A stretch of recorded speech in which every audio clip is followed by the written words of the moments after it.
L'énergie a un cycle un petit truc très curieux, c'est-à-dire que le cycle économique que vous connaissez, c'est 3 ou 4 ans d'expansion, 1 an de récession, 3 ou 4 ans d'expansion.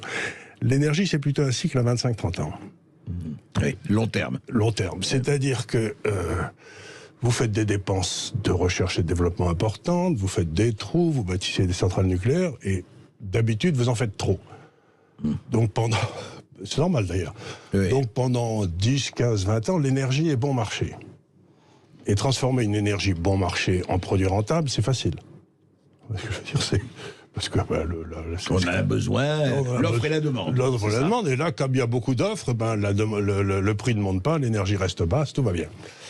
Et puis, comme personne ne gagne vraiment d'argent dans l'énergie, puisque le prix est bas, les gens cessent de faire des recherches, et au bout de 20 ans, 25 ans, il commence à y avoir une pénurie d'énergie. Et à ce moment-là, le prix de l'énergie triple, quadruple, et on est dans une crise de l'énergie comme dans les années 70. Je ne sais pas si vous vous souvenez. Bon. Absolument, oui. C'était, il y avait des queues de... La fameuse guerre, la guerre du Moyen-Orient, la guerre du Kippour, l'OPEP qui quadruple les prix. Les prix d'un seul coup. Et donc à ce moment-là, il y a un problème.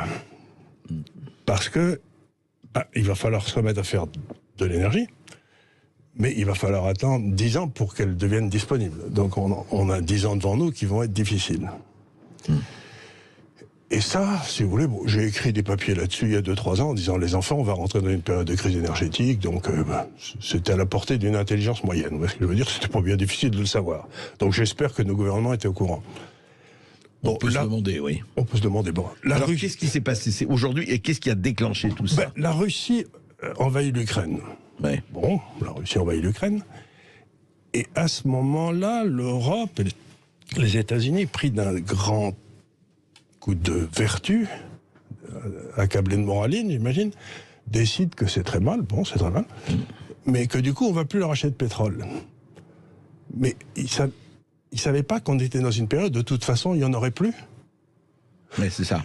Ils n'ont pas pensé à la pénurie qui arrivait, quoi. Qui arrivait, mais qui était déjà là, qui avait commencé, les prix avaient commencé à monter.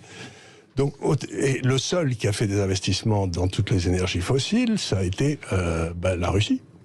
Depuis parce que c'est leur...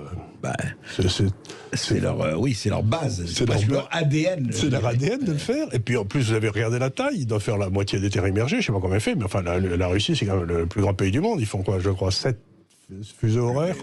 Oui, au moins, oui. C'est ce que je veux dire, donc c'est gigantesque ce truc. Donc on peut faire des trous partout, puis il n'y a pas grand monde. Bon, et donc à ce moment-là, on cesse d'importer. Mais et on dit, on va l'acheter aux autres. Mais il n'y en a pas des autres. Oui, c'est ça. Et il n'y en a pas. Donc s'il n'y a pas d'autres, qu'est-ce qu'on va faire? On va être obligé, vous savez ce qui va se passer? Je dis ça, j'en sais rien.